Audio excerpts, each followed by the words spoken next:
Être célèbre n'est pas toujours facile, surtout de nos jours. Quand des journalistes et des caméras traquent tous vos mouvements, le moindre écart de conduite est immédiatement porté sur la place publique. Je n'ai pas eu de relation sexuelle avec cette femme. Bien sûr, dans le lointain passé, ceux qui gouvernaient n'avaient pas ce problème. Ils étaient à l'abri des gros titres et des journaux à sensation. Du moins jusqu'à aujourd'hui. Car dans cette émission, nous allons déterrer tous les ragots sur une famille restée tristement célèbre. Sur le pape, qui s'est avéré être une femme, et sur l'époque la plus scandaleuse de toute l'histoire pontificale. Nous allons vous dévoiler la face cachée des prélats romains.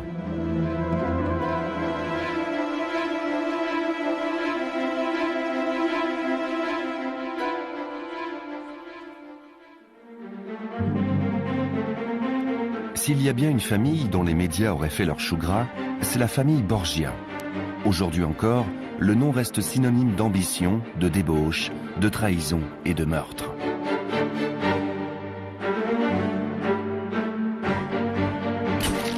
Bien sûr, ils n'ont jamais été harcelés par les journalistes, ni n'ont dû composer avec des manchettes accusatrices ou des images embarrassantes.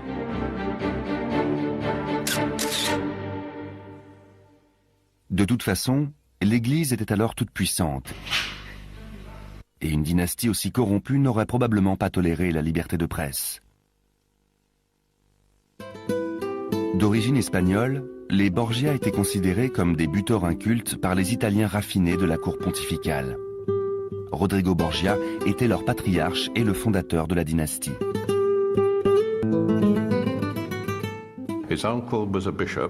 Il avait un oncle évêque qui a fini par devenir pape.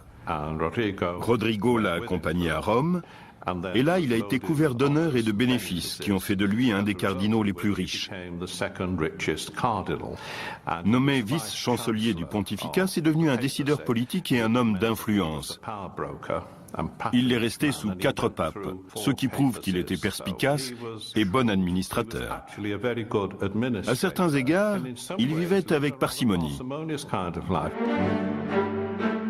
Rodrigo devient Alexandre VI en 1492. Pour assurer son élection, il n'hésite pas à multiplier les pots de vin et à acheter les voix.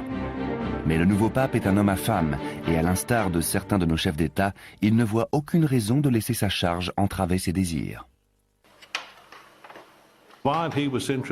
Il aimait les femmes, et les femmes le lui rendaient bien.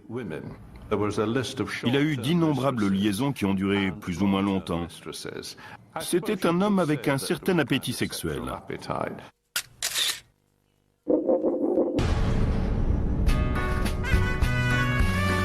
Mais les démentis télévisés et les confessions publiques larmoyantes n'existaient pas encore, et Rodrigo avait autre chose en tête. Il tenait à ce que la famille Borgia bénéficie pleinement des avantages de sa nouvelle position.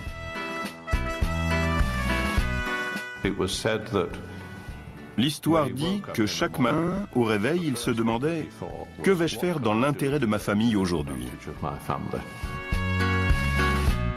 Face à l'interminable défilé des proches et des moins proches qui débarquent à Rome pour y occuper une charge lucrative, un ambassadeur observe avec dépit que 10 pontificats ne suffiraient pas à satisfaire cet essaim de parents. Aujourd'hui, la presse s'en donnerait à cœur joie.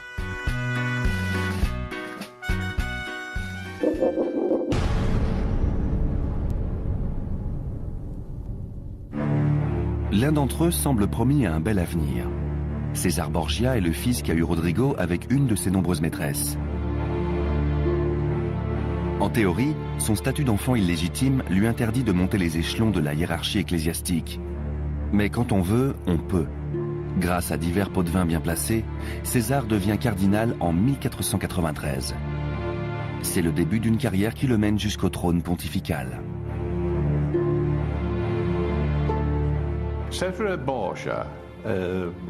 César Borgia est un des grands méchants de l'histoire. Il est la principale inspiration du prince de Machiavel. Ce dernier a utilisé ces pratiques pour montrer comment s'en sortir dans le tourbillon de la politique italienne.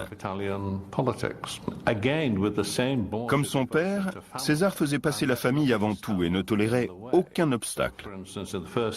Ainsi, il a commencé par être un homme d'église, mais il a renoncé aux ordres, car pour perpétuer le nom des Borgia, il devait se marier et faire des enfants susceptibles de gérer les propriétés familiales. C'était aussi un homme avec un vrai sens militaire et qui a, par exemple, eu Léonard de Vinci comme ingénieur militaire. Il savait repérer le talent. La presse aurait adoré. Particulièrement susceptible, César ne tient pas à ce qu'on évoque sa bâtardise devant lui. Ceux qui le font en paient le prix. Mais la plupart des gens évitent de le provoquer. Après tout, cet homme colérique et assoiffé de sang est appelé à devenir chef de l'Église.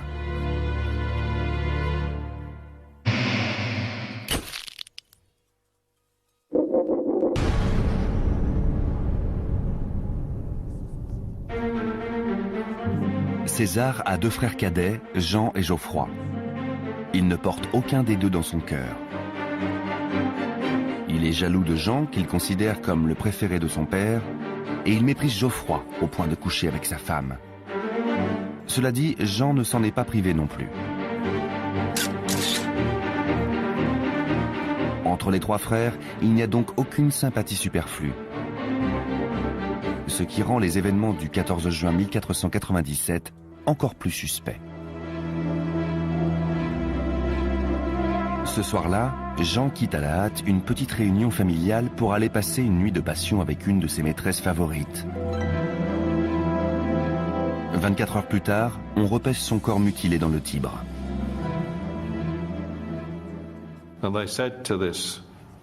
On a demandé à l'homme qui avait trouvé le corps pourquoi il n'avait pas donné l'alerte plus tôt.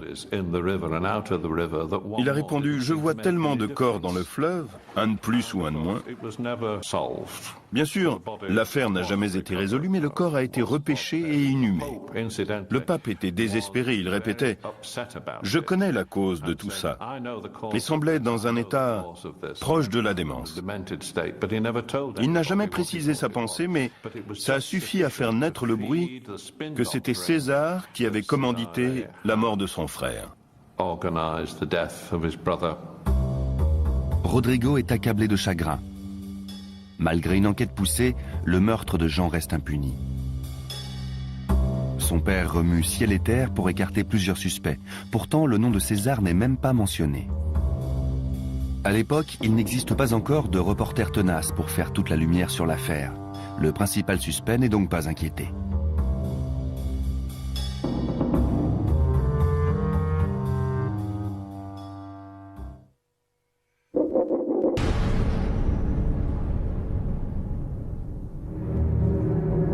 Ainsi, César a assassiné son propre frère. Incapable de supporter une telle idée, le pape préfère garder le silence. Ces affaires-là concernent la famille et personne ne doit venir s'en mêler. Allez, juste un seul mot, allez!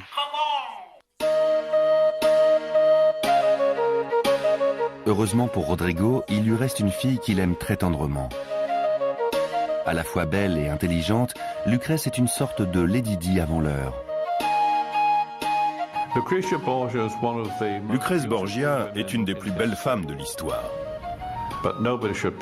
Il ne faut surtout pas s'arrêter à ce que Donizetti fait d'elle dans son opéra. C'était quelqu'un de gracieux. On sait qu'elle avait une nuque délicate et une poitrine admirable. Ce n'était pas une mauvaise personne, mais son frère César et son père l'ont implacablement exploité pour servir les intérêts des Borgia.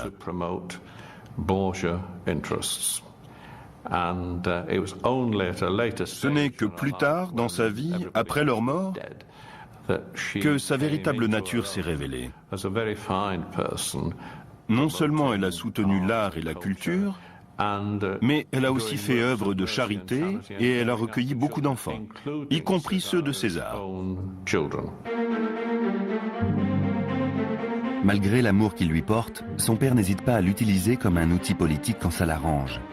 Elle n'a que 13 ans lorsqu'il la marie à Giovanni Sforza, héritier d'une des familles les plus riches et les plus influentes de Rome. Mais 4 ans plus tard, une meilleure alliance se présente.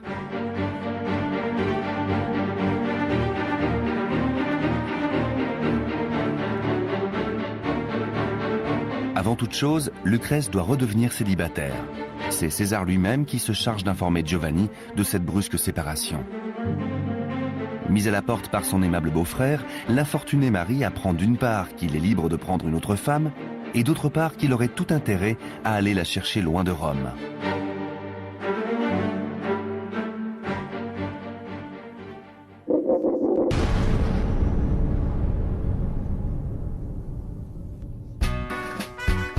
Ainsi donc, le couple se sépare.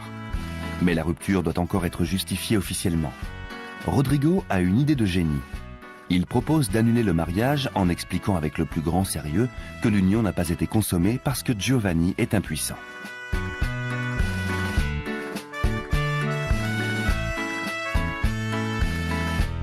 Celui-ci fait savoir qu'il a couché avec Lucrèce plusieurs centaines de fois et qu'elle ne s'est jamais plainte. De plus, sa précédente femme est morte en couche. Alors comment diable pourrait-il être impuissant ?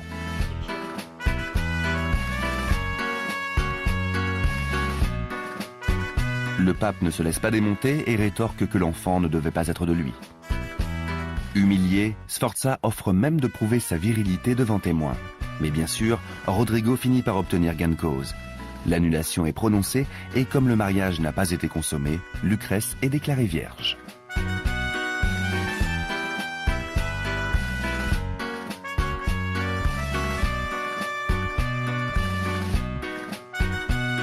De nos jours, les conseillers en communication auraient sans doute du mal à convaincre le public.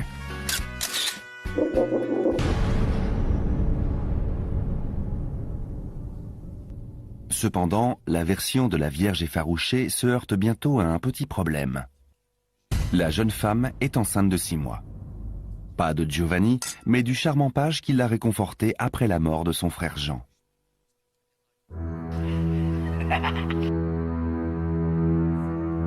Lorsqu'il apprend la nouvelle, César entre dans une colère noire.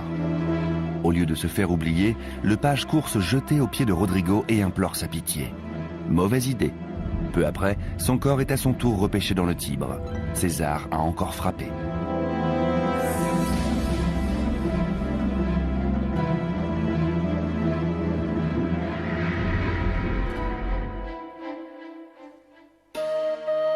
Quand le bébé vient au monde, quelques mois plus tard, Lucrèce est déjà installée chez son nouveau mari, Alphonse d'Aragon.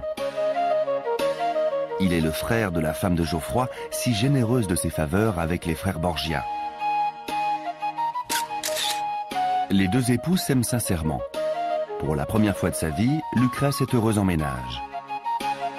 Mais cet amour n'atténue pas l'emprise étouffante de son frère.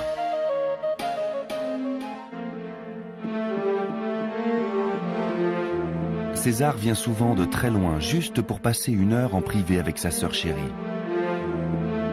Il est littéralement obsédé par elle et se plaît à imaginer les divertissements les plus singuliers pour lui faire plaisir. C'est ainsi qu'il organise le célèbre bal des châtaignes.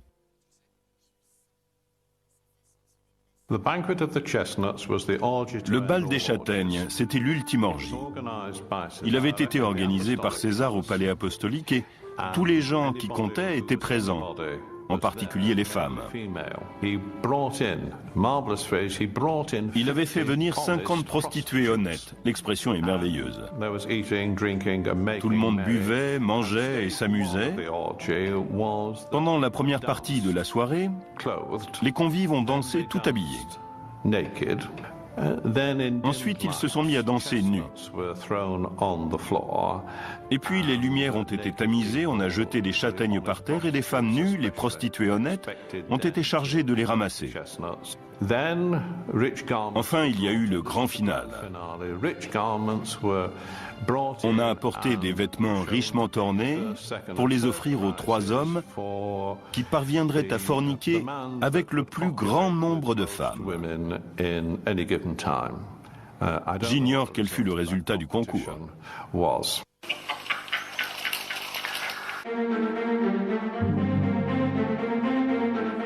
En 1500, la célèbre loyauté de la famille Borgia est mise à l'épreuve. Comme Giovanni avant lui, Alphonse n'est plus le meilleur parti pour Lucrèce. Dans un paysage politique changeant, sa valeur en tant que mari s'est effondrée et il doit donc disparaître à son tour. César sait comment gérer les situations embarrassantes.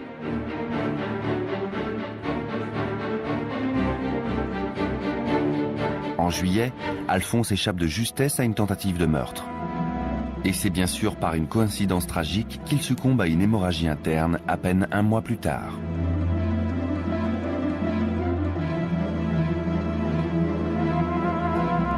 Sauf que quand on meurt de mort naturelle, on porte rarement des marques de strangulation.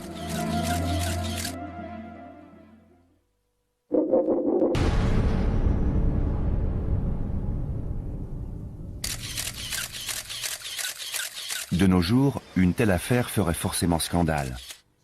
Les journalistes finiraient par trouver un témoin ou par obtenir une photo.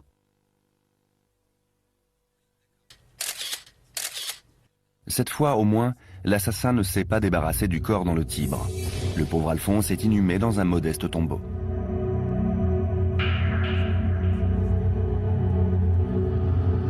Les hommes politiques modernes n'ont rien inventé. Rodrigo promet une enquête sur la mort de son gendre, mais ô surprise, sans succès.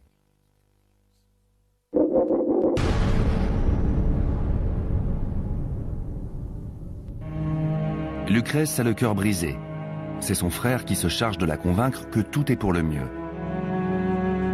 De retour au bercail, la veuve reprend son ancienne vie, les Borgia resserrent les rangs.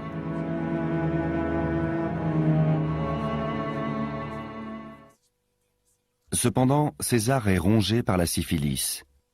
Et même s'il ne risque pas de voir les journaux à sensation publier des photos volées le montrant sous un jour peu flatteur, il porte souvent un masque pour dissimuler les plaies terribles qui le défigurent. Mais son appétit de pouvoir est plus fort que jamais. Malheur à celui qui se met en travers de sa route.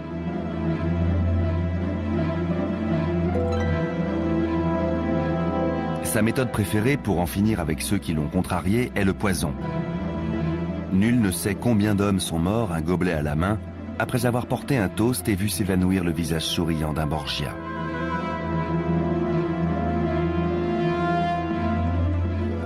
C'est donc par un étrange caprice du destin que Rodrigo meurt à son tour en 1503, après avoir accidentellement bu une coupe empoisonnée destinée à une autre des malheureuses victimes de son fils.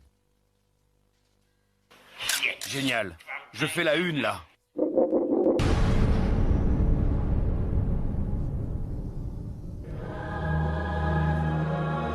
César lui-même parvient à échapper à ses nombreux ennemis à Rome en trouvant la mort au cours d'une campagne militaire en Espagne en 1507. Quant à Lucrèce Borgia, qui sera plus tard stigmatisée par l'histoire, elle meurt en couche en 1518 à 39 ans.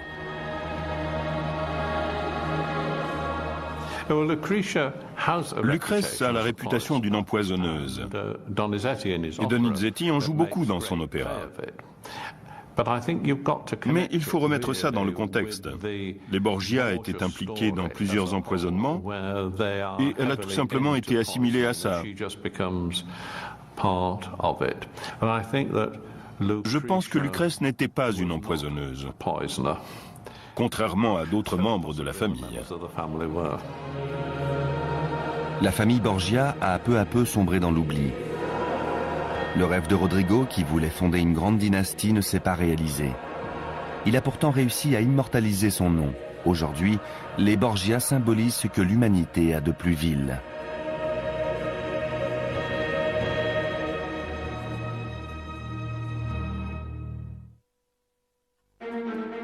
Il fut un temps où il était inconcevable qu'une femme devienne Premier ministre ou qu'elle se présente aux élections présidentielles. On n'imaginait même pas qu'un jour, elle dirigerait les plus grands journaux et occuperait des postes clés dans le monde des affaires.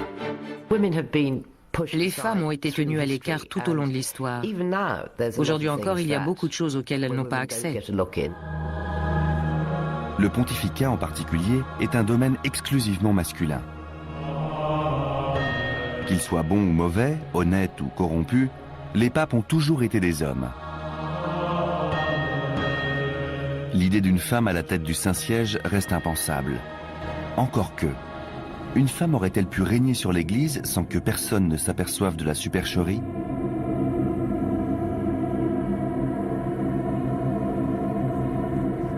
Imaginez un peu la réaction des médias si une histoire comme ça leur tombait entre les mains.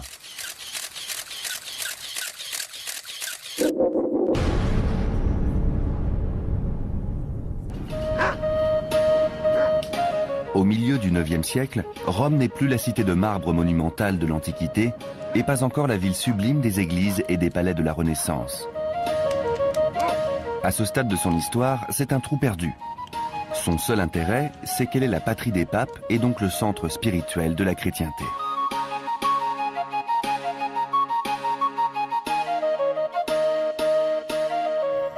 Nous sommes en l'an 857. Dans les rues de Rome passe une procession menée par le Saint-Père lui-même, le pape Jean. C'est un moment rare de faste et d'apparat dans une époque sombre et lugubre.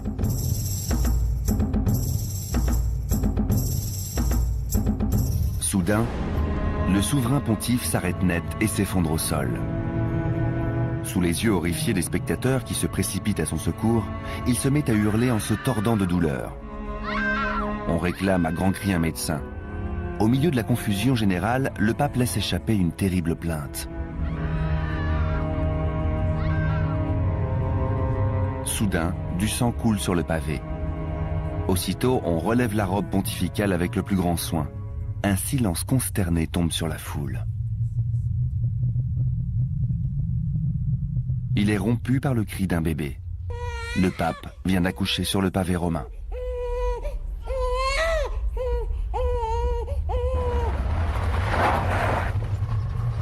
De nos jours, les photos se seraient vendues à prix d'or. Juste une dernière photo. Voici donc l'histoire du pape Jean, ou plutôt de la papesse Jeanne, une femme qui exerçait un métier d'homme dans un monde d'hommes. C'est resté une figure controversée de l'histoire religieuse pendant plusieurs siècles. Le sujet est toujours d'actualité à l'époque de la Réforme et de la scission protestante. Entre autres choses, les protestants accusent les catholiques de vouloir éliminer la papesse de l'histoire religieuse. De son côté, Rome réfute toute l'histoire comme une ignoble calomnie inventée par les hérétiques pour ridiculiser l'Église et la discréditer.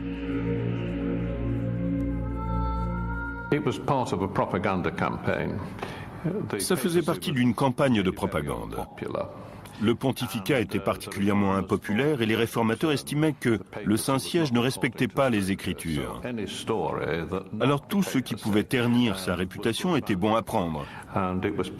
Et c'est ainsi que la Réforme a utilisé cette histoire de façon polémique pour soutenir sa propre cause et affaiblir la vieille Église. Mais il ne faut pas oublier que la papesse Jeanne était déjà très populaire chez les catholiques avant la Réforme.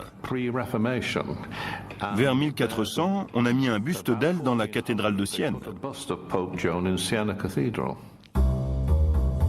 Mais s'il s'agit d'une simple rumeur, demandent les protestants, pourquoi avoir rebaptisé la rue dans laquelle Jeanne aurait accouché rue de la papesse ?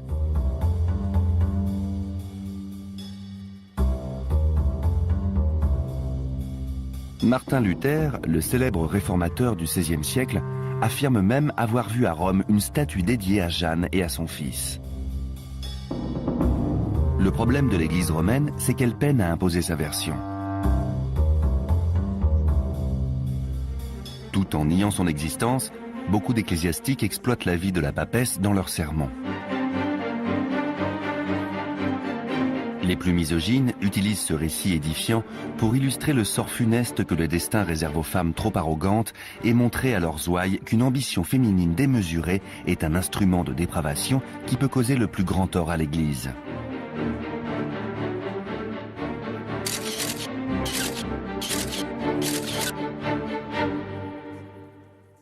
On pourrait croire que plus de 1000 ans plus tard, l'accès des femmes aux positions de pouvoir est devenu une évidence. Mais ce n'est pas l'avis de Rosie Boycott, qui fut la première rédactrice en chef de 2 grands quotidiens britanniques. Les articles sur des femmes qui occupent des postes importants indiquent systématiquement ce qu'elles portent, comment elles sont coiffées et si elles ont des enfants. Pour les hommes, on ne le précise pas. Mais ça fait partie de l'image de la femme. Et ça a quelque chose de péjoratif parce que ça implique que même si elle dirige une entreprise, elle a aussi des enfants et qu'elle n'est donc pas entièrement disponible. On ne dit pas ça à propos d'un homme. La controverse semble toujours aussi brûlante. En réalité, elle est apparue bien avant l'intervention de la papesse Jeanne. Au Ve siècle, l'ordination de femmes prêtres déclenche une violente polémique. Le pape Gélas Ier envoie aussitôt une lettre indignée aux évêques concernés. Nous apprenons avec regret que le dédain envers la religion est tel que des femmes s'acquittent du service des saints autels et accomplissent toutes les autres choses assignées au ministère des seuls hommes.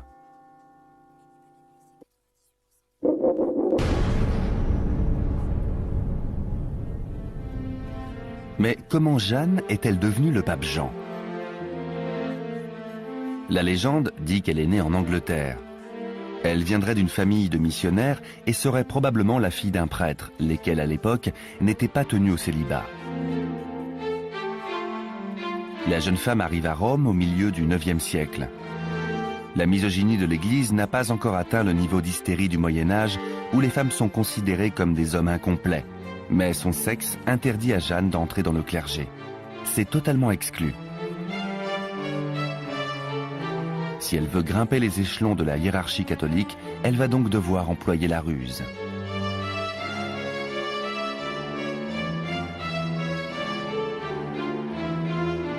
Son ascension coïncide avec un changement d'apparence chez les prêtres qui présentent désormais au monde un menton rasé de près. Son visage imberbe ne risque donc pas de la trahir. En supposant que la future papesse n'est pas une beauté à la voix cristalline, il lui suffit donc de porter des vêtements amples. La robe cléricale en particulier est traditionnellement asexuée. Heureusement, nous n'avons plus besoin de nous déguiser en hommes. Mais ce qui est intéressant, c'est que psychologiquement, les femmes doivent encore se comporter comme des hommes. On ne leur demande pas d'avoir leur propre sensibilité féminine sur le lieu de travail. C'est donc ce que fait Jeanne. Aux yeux du monde, elle devient tout simplement un homme. Elle cède la place à Jean, et le plus incroyable, c'est que personne ne semble s'en apercevoir. Au départ, elle se contente sans doute de viser l'ordination sacerdotale. Le problème, c'est qu'elle est douée. En fait, c'est même une élève brillante et une oratrice remarquable qui excelle dans les débats. Elle se fait rapidement remarquer.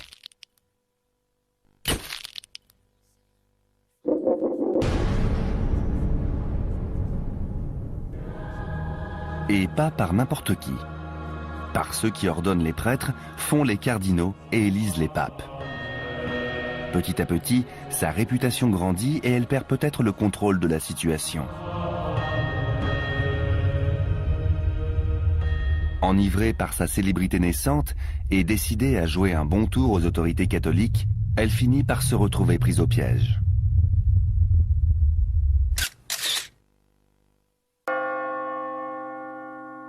Les promotions s'enchaînent et un beau jour, elle est élue souverain pontife. Le pape Jean est une femme et personne ne le sait.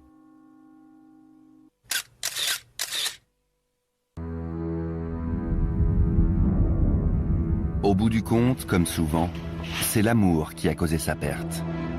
Car la seule véritable différence entre un pape et une papesse, c'est la capacité à donner le jour. Pour rester à la tête de l'Église catholique, Jeanne aurait mieux fait de ne pas tomber enceinte.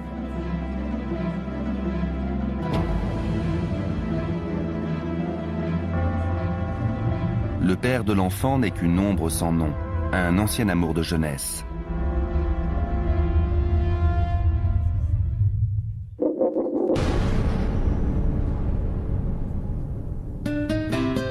De nos jours, les journalistes poursuivent inlassablement ceux qu'ils soupçonnent d'avoir une aventure avec quelqu'un de connu. Il y a même des magazines entièrement consacrés à la vie privée des stars. Mais en ces temps reculés où la célébrité n'était pas encore une obsession, l'amant de Jeanne a pu rester un ecclésiastique anonyme, tout en la regardant s'élever au sommet de l'église.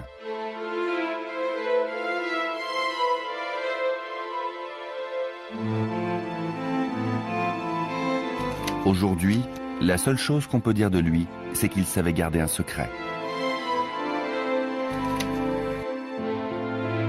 On ignore ce qu'il est devenu. Certains disent qu'après le drame, il a été lynché par la foule en colère. D'autres, qu'il a poursuivi sa vie dans l'obscurité.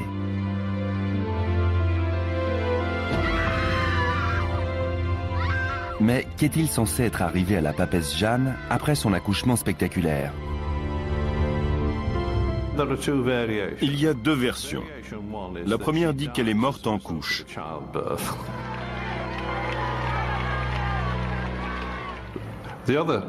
L'autre version, c'est qu'après avoir constaté que le pape venait de donner le jour à un enfant, la foule a lynché Jeanne en l'attachant à la queue d'un cheval et en la traînant dans Rome jusqu'à ce que mort s'en suive. Cette version-là permet de se débarrasser de notre héroïne tout en préservant le côté scandaleux et macabre de l'histoire.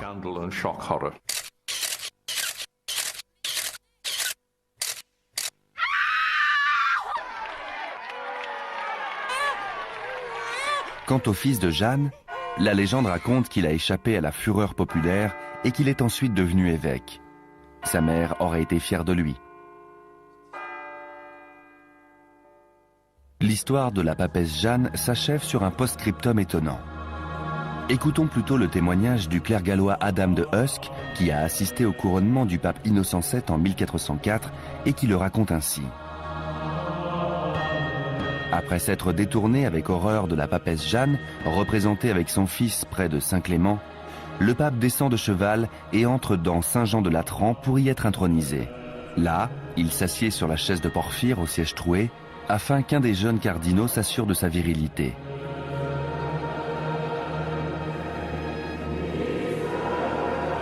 Pour Adam de Usk, l'existence de Jeanne ne fait donc aucun doute. Il suggère même qu'au XVe siècle, on vérifiait le sexe du pape pour éviter qu'une telle chose puisse se reproduire. Heureusement, tout ça c'est du passé. Regardez un peu au G8 et à l'ONU. On n'y voit pas beaucoup de jupes.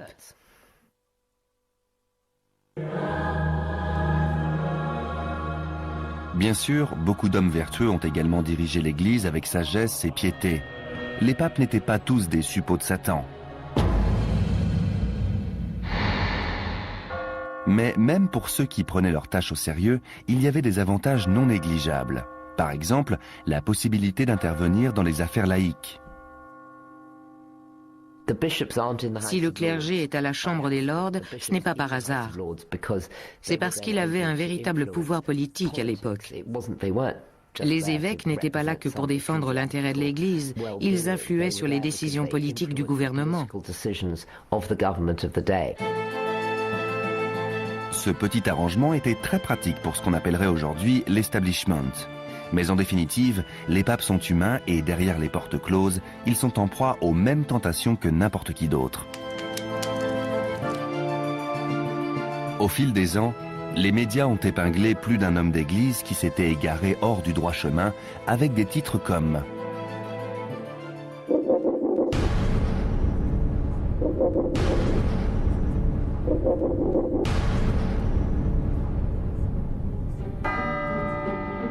Autrefois, personne n'avait à craindre ce genre de publicité embarrassante. Et la probité affichée par le Saint-Siège dissimulait parfois des turpitudes honteuses.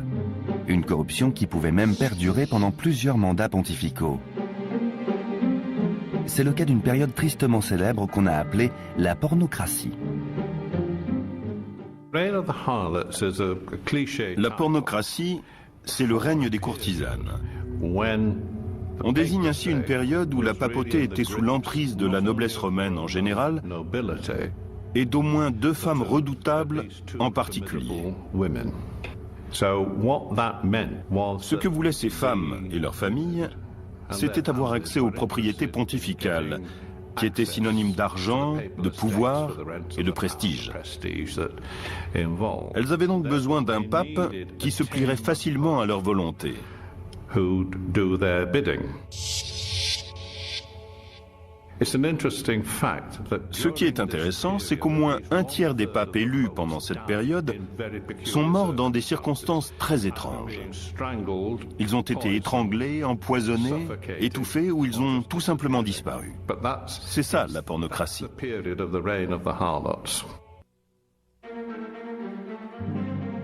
Théodora et Théophylacte, son mari, sont deux personnages influents dans la Rome du début du Xe siècle. Théophylacte est déjà sénateur, commandant en chef des armées et ministre des Finances pontificales. Mais le couple est ambitieux. Il ne veut rien de moins que régner sur Rome à la façon des empereurs classiques.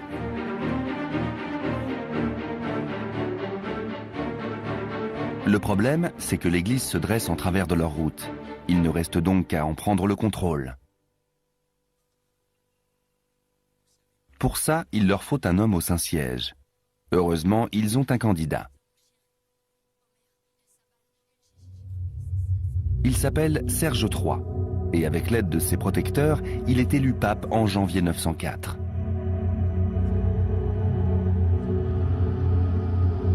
Pour rester en contact avec le Saint-Père et lui rappeler qui commande, Théodora et son mari lui ont offert une petite douceur, leur fille de 15 ans, Marosie.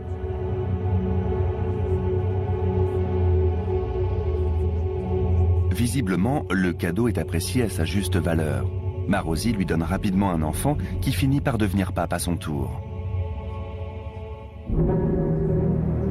Serge III est tout simplement un monstre, un des pires souverains pontifes de l'histoire, et il a la rancune tenace.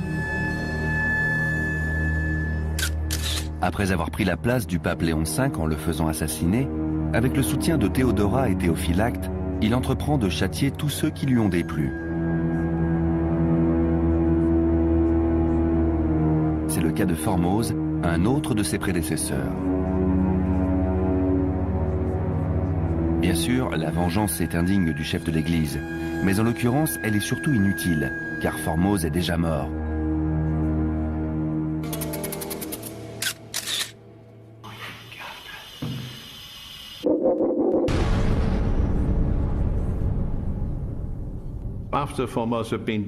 Neuf mois après la mort de Formose, on a exhumé son cadavre. On l'a installé sur un trône, vêtu de ses habits d'apparat pontificaux, et on a organisé un procès. Ça a dû être compliqué, le pauvre homme pouvait difficilement se défendre. Naturellement, il a été jugé coupable. À la suite de ce verdict, toutes ces mesures et toutes ces ordinations ont été déclarées invalides. On a coupé les 3 doigts dont il se servait pour la consécration lorsqu'il était pape. Le procès s'est achevé là-dessus et ils ont jeté son corps dans le Tibre. Tout ça aurait beaucoup déçu les paparazzi, car Formose n'était même pas impliqué dans un quelconque scandale sexuel. Il ne l'aimait pas, c'est tout. Une fois Serge III en place, Théodora et Théophylacte prennent en douceur les rênes du pouvoir dans l'ombre du trône pontifical.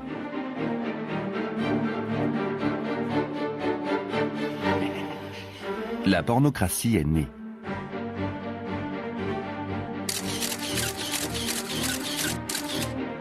Cependant, les meilleurs plans ont leurs points faibles. Les deux Romains n'avaient sans doute pas prévu la disparition de leur pape fantoche quelques années après son élection. Le très Saint-Père meurt malencontreusement en 911. Mais à l'époque, l'emprise du couple sur la cour pontificale est déjà absolue. Théodora passe aussitôt à l'action. Elle assure une transition sans heurts en séduisant son candidat préféré à la succession, l'archevêque de Ravenne.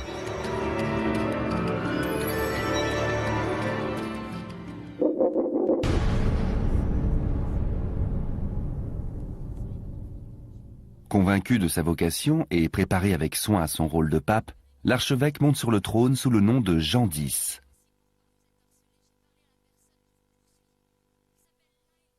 Théodora lui offre une cérémonie d'intronisation à sa façon pour lui rappeler ses priorités.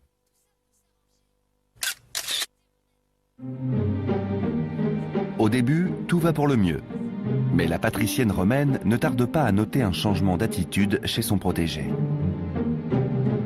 Elle l'a acheté avec son corps et voilà que ce misérable ingrat veut reprendre sa liberté. Comble de l'horreur, Jean X semble avoir de la religion et il prend visiblement sa tâche au sérieux. Bien sûr, tout se joue dans l'ombre. Pas de campagne médiatique, de débats télévisés, ni d'éditos enflammés pour dénoncer la corruption.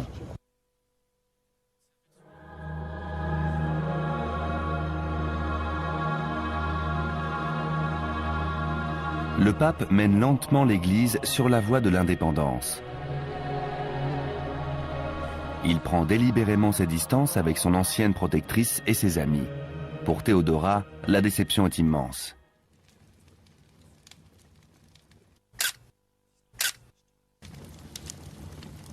Mais en 924, la mort soudaine de la femme de Théophylacte semble régler définitivement la question. Jean X se croit enfin débarrassé de ses pénibles pressions extérieures. Grossière erreur.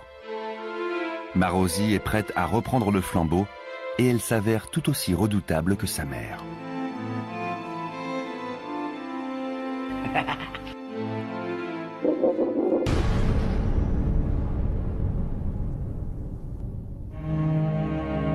Le pape le découvre à ses dépens. En 928, il paie le prix de sa volonté d'émancipation.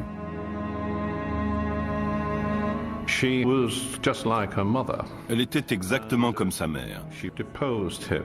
Elle l'a déposé parce qu'elle a découvert que les pantins ne sont pas toujours dociles. Elle a découvert que le pape voulait garantir l'indépendance du Saint-Siège afin de traiter certains problèmes épineux, comme par exemple l'invasion des Sarrasins.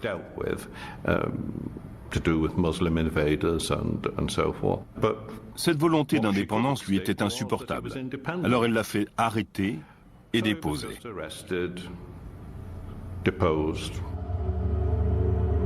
Par une nuit sombre de la même année, le pape Jean X est étouffé avec un coussin. À votre avis, qui a donné l'ordre ?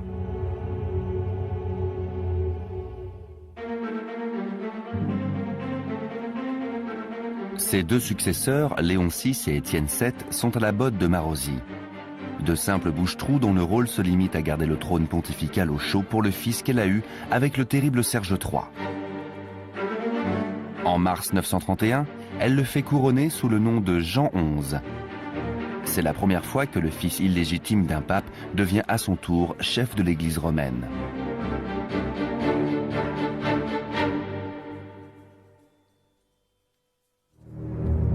Mais Marosie a un autre fils, Albéric, qui n'apprécie pas de voir son demi-frère élu souverain pontife. Il a hérité des traits aimables de la famille. Ambitieux, avide d'argent et de pouvoir, antipathique et terriblement cruel, ce n'est pas le genre d'homme qu'on veut avoir pour ennemi.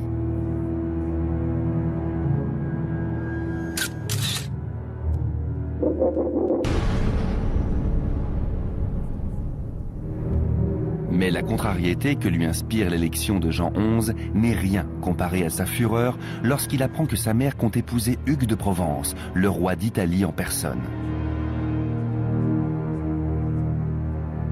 Ce nouvel obstacle vient contrecarrer ses ambitions. Et pour couronner le tout, Hugues l'insulte pendant la cérémonie du mariage. Si seulement il y avait eu des photographes et des caricaturistes pour immortaliser la scène.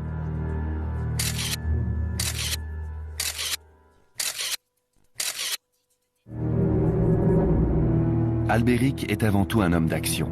Il n'a pas l'intention de tolérer que son demi-frère se pavane sur son trône, ni d'ailleurs que son casse-pied de beau-père l'empêche d'atteindre le but qu'il s'est fixé.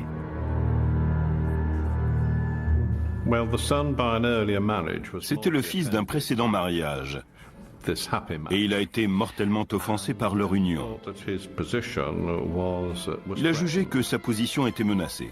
Alors il a organisé un coup d'État. Le couple a été tué sans doute par asphyxie parce qu'il n'aimait pas verser le sang. Il préférait une mort discrète. Quant au pape, Albéric l'a écarté en le consignant aux rites sacramentaux et il a pris le contrôle politique du pays. C'était fini pour eux.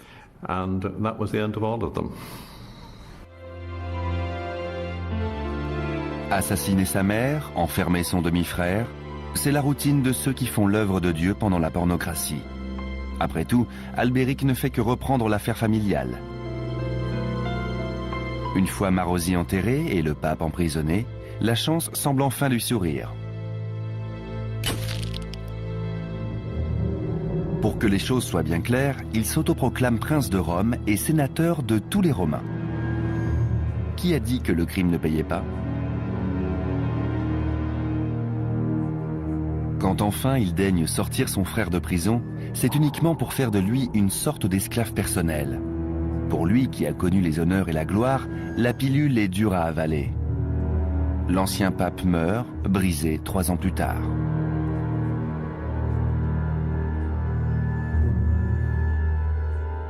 La pornocratie s'achève avec la mort du fils d'Albéric, Octavien. Élu pape sous le nom de Jean XII au milieu du Xe siècle, il fait preuve d'une telle corruption morale, financière et politique que les Romains réunissent un concile extraordinaire pour se débarrasser de lui. Ils auraient pu éviter de prendre cette peine car sa sainteté meurt dans son lit, ou plutôt dans le lit d'un autre. Manifestement, le mari jaloux qui l'a tué à coups de marteau ne tenait pas à partager sa femme, pas même avec le très Saint-Père.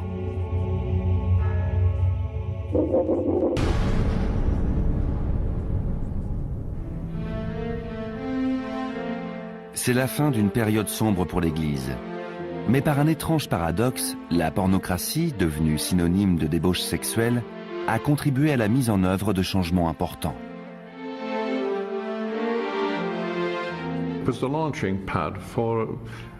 Ça a été le point de départ d'une réforme. Un des papes fantoches a été très influencé par les réformes que proposait l'abbaye de Cluny, et il les a adoptées.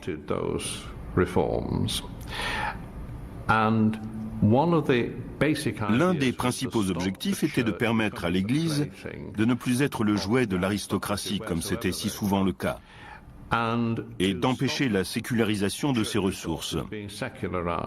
C'est pour cela qu'on a décidé d'imposer le célibat au clergé, parce qu'un célibataire ne peut pas avoir de descendants légitimes. Ça rompt la continuité. Or, dans la noblesse, la succession était héréditaire de père en fils. Le célibat a mis un terme à tout ça. Des papes célibataires pendant la pornocratie ? Ça, ce serait vraiment un scoop.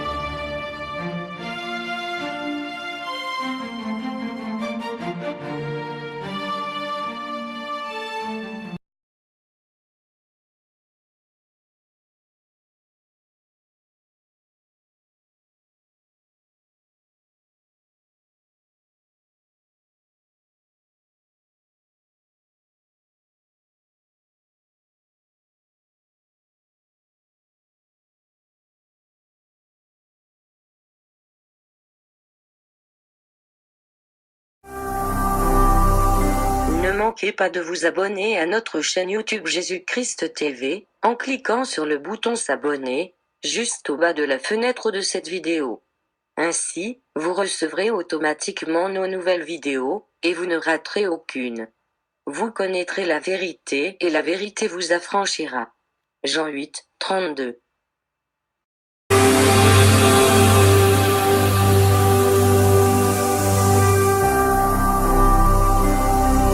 Jésus-Christ TV, vous connaîtrez la vérité et la vérité vous affranchira.